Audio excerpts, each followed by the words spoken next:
Bismillahirrahmanirrahim. Assalamualaikum warahmatullahi wabarakatuh.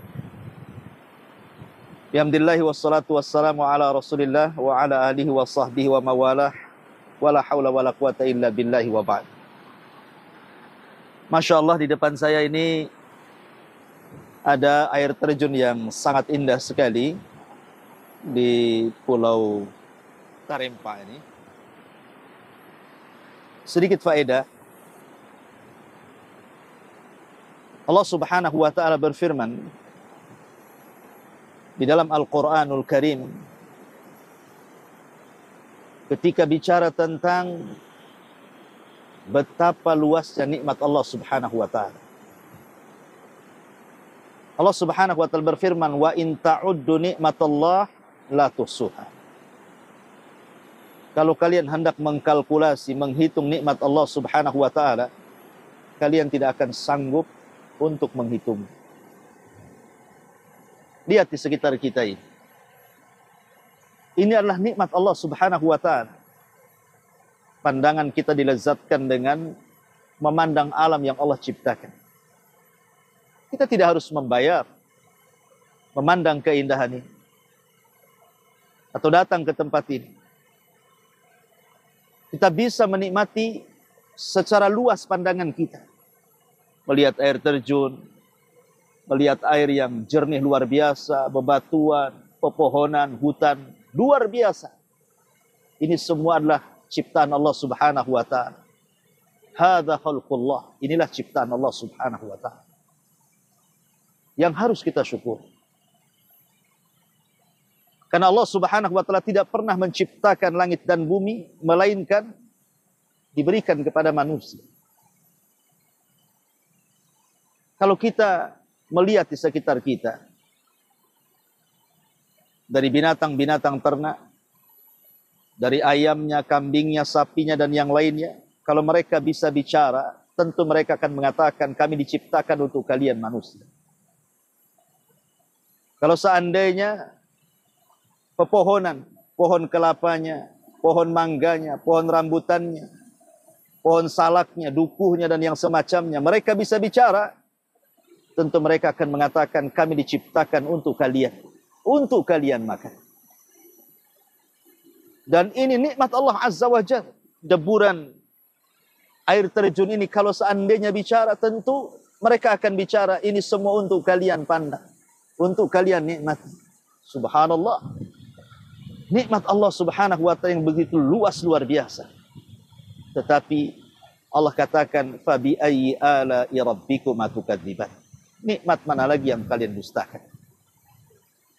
Ma'asyiral muslimin yang dimuliakan Allah Azza wa Jalla.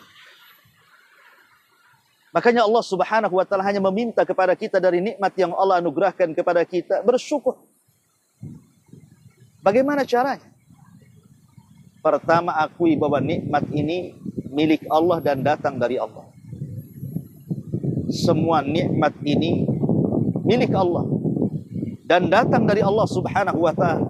Jangan pernah menasabkan nikmat itu kepada diri kita. Dan ini membahayakan. Qarun ketika merasa nikmat itu dia yang upayakan, dia yang usahakan, kemudian dia mengatakan, innama utituhu min ilmin indi. Sesungguhnya kekayaanku, aku yang cari, kecerdasanku yang membuat aku kaya. Maka Allah Subhanahu wa ta'ala katakan, fakhasafna bihi wa bidarihil arda. Kami tenggelamkan Qarun dan seluruh harta. Fir'aun Allah hancurkan, Namrud Allah hancurkan. Banyak para raja zalim, orang-orang kaya zalim, Allah hancurkan karena mereka tidak pernah menasabkan nikmat itu kepada Allah Subhanahu wa ta'ala. Nasabkan nikmat itu kepada Allah Subhanahu wa ta'ala. Yang kedua, gunakan nikmat itu di jalan Allah. Kalau Anda diberikan kekayaan, sedekahkan untuk Allah Azza wa Jalla. Gunakan di jalan Allah Subhanahu wa ta'ala. Jangan digunakan untuk maksiat kepada Allah. Dia yang memberikan kekayaan, Anda pula kemudian bermaksiat kepada orang yang sudah memberi Anda kekayaan. Dia yang telah memberikan nikmat kepada kita, Anda pula mengkufuri kepada zat yang telah memberikan nikmat kepada kita. Mana akal kita? Hendaklah kita bersyukur.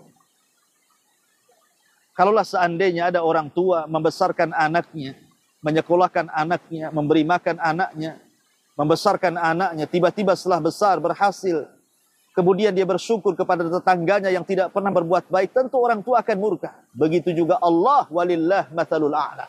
Kalau Anda tidak bersyukur kepada zat yang sudah menciptakan kita, memberikan rezeki kepada kita, maka tunggu saja. Akan ada saatnya Allah mengirim azabnya kepada kita. Na'udzubillah. Gunakan nikmat itu di jalan Allah. Gunakan nikmat itu di jalan Allah. Yang ketiga, berqanaahlah.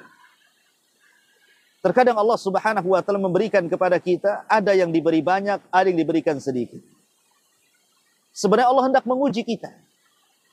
Qanaah enggak kita ini? Reda dengan pemberian Allah Subhanahu wa taala ataukah kita tasakhut? Apabila diberi banyak, kita katakan Rabbi akraman, Allah memuliakanku. Apabila diberi sedikit, kita katakan Rabbi ahanan, Allah sedang menghinakan diriku. Tidak. Terkadang Allah ketika memberi sesuatu kepada kita, Dia tahu maslahat kita. Ada orang-orang yang sengaja difakirkan, tidak dikayakan, sebab kalau kaya dia lebih kufur. Ada orang yang dikayakan sebab kalau dia difakirkan bisa kufur. Allah lebih paham maslahat kita. Dia menciptakan kita. Sehingga ketika Allah memberikan kepada kita sesuatu dari nikmat-nikmatnya, itu sesuai dengan maslahat yang kita miliki.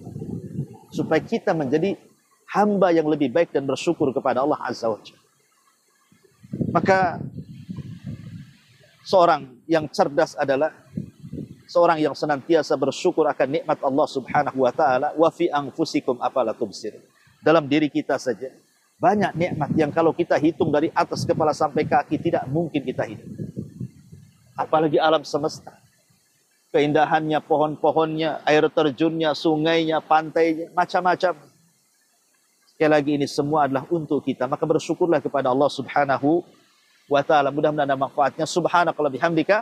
Asyhadu an la ilaha illa anta astaghfiruka wa atubu ilaik. Allahu ta'ala. Assalamualaikum warahmatullahi wabarakatuh.